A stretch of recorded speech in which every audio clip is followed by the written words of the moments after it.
નમસ્કાર વાલા પેન્શનર મિત્રો, નિવૃત્ત કર્મચારી મિત્રો, ભાઈઓ તથા બહેનો, સ્વાગત છે આપ સૌનું આપણી આ યુટ્યુબ ચેનલ ભાવેશ મકવાણા ન્યૂઝમાં। તો પેન્શનર મિત્રો, આજની તારીખ 21 જુલાઈ 2026 ને વાર મંગળવાર। તો આજના આ વિડીયોની અંદર આપણે વાત કરવાના છીએ રાજ્ય સરકારના મહત્વપૂર્ણ નિર્ણય વિશે। તો ગુજરાત રાજ્યના પેન્શનરોની 15 વર્ષ જૂની માંગણીઓ પર આખરે સરકારે લગાવી છે મહોર। તો પેન્શનર મિત્રો, કઈ માંગણીઓ પર સરકારે મહોર લગાવી છે જેની આજના વિડીયોની અંદર આપણે ચર્ચા કરવાના છીએ। તો આજનો વિડીયો તમે ખાસ કરીને અંત સુધી જોઈ લેજો અને હજી સુધી જો આપણી આ યુટ્યુબ ચેનલ તમે સબસ્ક્રાઈબ ન કરી હોય તો ડેઈલી આવી જ અપડેટો અને આવા જ સમાચારો અને આવા જ નવીનતમ વિડીયો જોવા માટે આપણી આ યુટ્યુબ ચેનલ અત્યારે સબસ્ક્રાઈબ કરી લેજો દોસ્તો। તો શરૂ કરીએ આજનો આ વિડીયો। તો સૌથી પહેલાં વાત કરીએ તો 8મા પગાર પંચે કેટલીક પ્રગતિ કરી છે, કારણ કે રાષ્ટ્રીય પરિષદ સંયુક્ત સલાહકાર મશીનરી એટલે કે NCJCM જે કેન્દ્ર સરકારના કર્મચારીઓ માટે સર્વોચ્ચ મંચ છે, તો તેણે પગાર માળખામાં અનેક સુધારાઓની ભલામણ કરતો એક વ્યાપક મેમોરેન્ડમ રજૂ કર્યો છે। તો ભલામણોમાં મોટો ફિટમેન્ટ પરિબળ, લઘુત્તમ મૂળભૂત પગારમાં વધારો, પગાર મેટ્રિક્સમાં ફેરફાર અને વાર્ષિક પગાર વધારો સામેલ છે દોસ્તો। તો જો સરકાર આ ભલામણોને મંજૂરી આપે તો લાખો કેન્દ્ર સરકારના કર્મચારીઓ અને પેન્શનરોના પગાર અને ભથ્થાઓમાં નોંધપાત્ર ફેરફારો થશે। છતાં ભલામણો પેન્ડિંગ છે અને 8મા પગાર પંચ દ્વારા તેનું કાર્ય પૂર્ણ થયા પછી તેને મંજૂરી આપવામાં આવશે।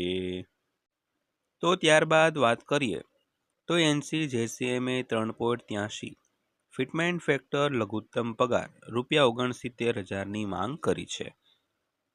તો NCJCM દ્વારા રજૂ કરાયેલી સૌથી મોટી ભલામણોમાંની એક 3.83 ફિટમેન્ટ ફેક્ટરની રજૂઆત છે। તો કર્મચારી પ્રતિનિધિઓએ જણાવ્યું છે કે આ પ્રસ્તાવ પગાર સુધારણા હેઠળ લઘુત્તમ મૂળ પગાર વર્તમાન ₹18,000થી વધારીને ₹69,000 કરી શકે છે। તો પગાર સુધારા દરમિયાન ફિટમેન્ટ ફેક્ટરનો ઉપયોગ મુખ્ય ગુણક તરીકે થાય છે। તો આ કોઈપણ વધારો મૂળભૂત પગાર, ભથ્થા અને નિવૃત્તિ લાભો પર સીધી જ અસર કરશે દોસ્તો। તો ત્યારબાદ વાત કરીએ તો હાલના પગાર મેટ્રિક્સ સ્તરોને મર્જ કરવાનો પ્રસ્તાવ।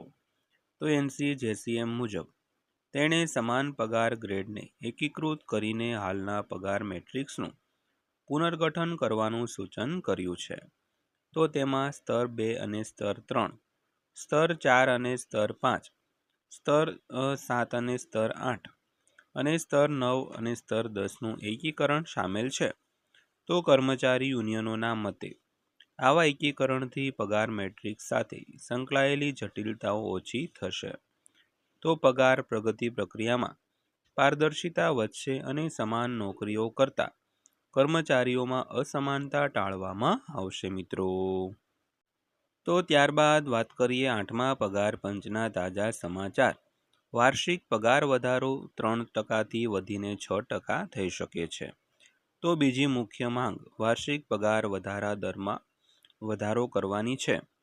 તો હાલમાં સરકારી કર્મચારીઓને વાર્ષિક 3% પગાર વધારો મળે છે, પરંતુ NCJCM એ તેને વધારીને 6% કરવાની ભલામણ કરી છે। તો યુનિયનો માને છે કે ઊંચા પગાર વધારાના દરથી કર્મચારીઓને ઝડપી પગાર વૃદ્ધિ પ્રાપ્ત કરવામાં મદદ મળશે અને ફુગાવા અને વધતા જીવન ખર્ચ સામે વધુ સારો ટેકો મળશે દોસ્તો। તો ત્યારબાદ જોઈએ તો કર્મચારી પ્રતિનિધિઓ દ્વારા અન્ય મુખ્ય માંગણીઓ વિશે। તો NCJCMના મેમોરેન્ડમમાં કેન્દ્ર સરકારના કર્મચારીઓના મહેનતાણું અને કારકિર્દી લાભો સંબંધિત કેટલીક માંગણીઓ પણ સૂચિબદ્ધ કરવામાં આવી છે। તો આ માંગણીઓમાં લઘુત્તમ વેતન માટે વધુ સારું માળખું, વધુ સારા પેન્શન લાભો, વિવિધ પ્રકારના ભથ્થાઓમાં ફેરફાર, પ્રમોશન અને કારકિર્દી લાભો માટે વધુ સારી તકો અને વર્તમાન પગાર મેટ્રિક્સ સિસ્ટમને સરળ બનાવવાનો સમાવેશ થાય છે। તો એવી અપેક્ષા રાખવામાં આવે છે કે આ માંગણીઓ કર્મચારીઓને નાણાકીય અને કારકિર્દીની દ્રષ્ટિએ લાભ આપશે દોસ્તો. તો ત્યારબાદ વાત કરીએ તો કર્મચારીઓ મોટા પગાર સુધારાની માંગ કેમ કરી રહ્યા છે. તો કર્મચારી સંગઠનોએ દાવો કર્યો છે કે વિવિધ પગાર ગ્રેડમાં નોંધપાત્ર તફાવત હોવાને કારણે પગારની વર્તમાન વ્યવસ્થા ખૂબ જટિલ બની રહી છે. તો ફુગાવો, જીવન નિર્વાહનો વધતો ખર્ચ અને આર્થિક ફેરફારો એ કેટલાક પરિબળો છે જેનો ઉલ્લેખ સુધારાની જરૂરિયાત માટે વ્યાજબી ઠેરવવામાં આવ્યો છે દોસ્તો. તો ત્યારબાદ જોઈએ તો સરકાર તરફથી અંતિમ નિર્ણયની રાહ જોવાઈ રહી છે. તો ₹69,000 બેઝિક પગાર, 3.83 ફિટમેન ફેક્ટર વગેરેનો પ્રસ્તાવ કર્મચારીઓ દ્વારા ઉઠાવવામાં આવેલી માંગણીઓ છે અને તેને અંતિમ સ્વરૂપ આપવામાં આવ્યું નથી. તો નવું પગાર ધોરણ 8મા પગાર પંચ દ્વારા ભલામણોને આધીન રહેશે અને તેને કેન્દ્ર સરકાર દ્વારા મંજૂર કરવાની જરૂર પડશે. તો જો મંજૂર કરવામાં આવે તો પ્રસ્તાવિત સુધારા 7મા પગાર પંચ પછી સરકારી પગાર માળખામાં સૌથી મોટા ફેરફારોમાંનો એક બનશે દોસ્તો. તો દોસ્તો આ હતી આજની માહિતી પસંદ આવી હોય, વિડીયો સારો લાગ્યો હોય તો વિડીયોને એક લાઇક કરજો અને રોજે રોજ આવા જ વિડીયો જોવા માટે અને આવી જ માહિતીઓ મેળવવા માટે આપણી આ યુટ્યુબ ચેનલ પણ સબસ્ક્રાઈબ કરી લેજો.